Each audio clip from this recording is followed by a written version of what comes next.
Le service Emma est né en 2009 suite à un appel à projet subsidié par la VIC, en partenariat avec l'ONE, pour favoriser l'inclusion des enfants à besoins spécifiques dès leur plus jeune âge. Le service Emma, c'est un service d'aide à l'inclusion en milieu d'accueil, et donc c'est un service mobile qui va soutenir les professionnels des milieux d'accueil dans leur projet d'inclusion d'un enfant en situation de handicap ou dont le développement pose question. Alors c'est vrai qu'il y a vraiment plusieurs axes d'intervention dans notre service. On a un axe d'accompagnement qui vise vraiment à accompagner dans leur réflexion les professionnels des milieux d'accueil. On a un axe de renfort et d'activité inclusive, ça veut dire vraiment qu'il y a un déplacement de nos puéricultrices dans le milieu d'accueil, donc vraiment en section. L'objectif de l'accompagnement, c'est de soutenir les professionnels des milieux d'accueil dans leur projet d'inclusion. En fait, nous sommes là pour construire avec eux un projet sur mesure, pour les écouter et les rassurer aussi dans leurs craintes. Concrètement, on organise des rencontres régulières entre notre équipe et le milieu d'accueil.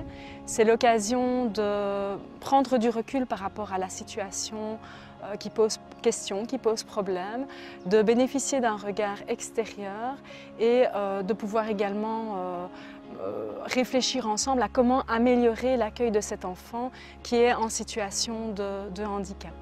En renfort, c'est une prestation temporaire qui vise à favoriser l'inclusion d'un enfant à besoins spécifiques dans un groupe traditionnel. Donc grâce à ce temps de renfort, la puéricultrice de référence va pouvoir prendre du temps avec l'enfant, que ce soit lors de moments clés de la journée, notamment au moment des repas, ou lorsque le kiné vient aussi travailler avec l'enfant, elle va pouvoir discuter, observer, voir comment faire dans son quotidien. On va également proposer des temps d'activité inclusive, donc là ça va vraiment permettre à tous les enfants d'être dans la même activité. Tout ce qu'on va proposer est réfléchi en équipe, donc on prend le temps lors de réunions avec le groupe, avec la pédagogue, de vraiment mettre tout ça en place pour répondre au mieux aux besoins de l'enfant et aux besoins de l'équipe. Alors je pense que la première chose qu'il faut dire, c'est que quand on nous annonce qu'on va prendre en charge un enfant en situation de handicap, mais ça fait peur au départ, ça fait peur à l'équipe, on se sent un peu démuni et on se demande si on va pouvoir prendre en charge cet enfant et si on va trouver les ressources pour prendre en charge cet enfant. Et donc évidemment le soutien d'une équipe comme celle d'Emma est très précieux parce qu'elle nous rassure.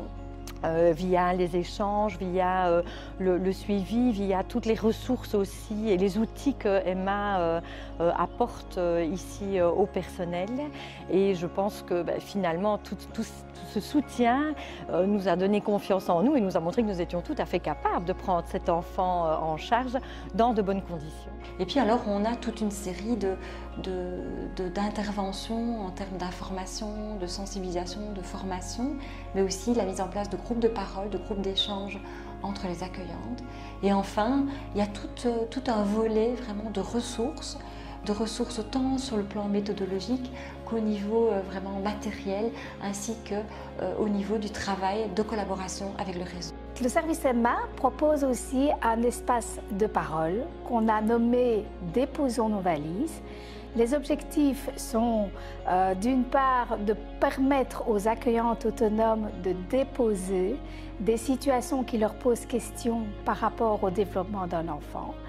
Ça leur permet aussi de prendre du recul par rapport à leurs pratiques, d'identifier et de valoriser les ressources de chacune.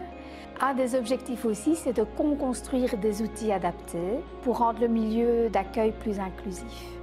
On s'est rendu compte aussi qu'on permettait de renforcer la solidarité entre elles et la mise en réseau. Les objectifs principaux de notre service, c'est vraiment favoriser les démarches d'inclusion en cours et à venir.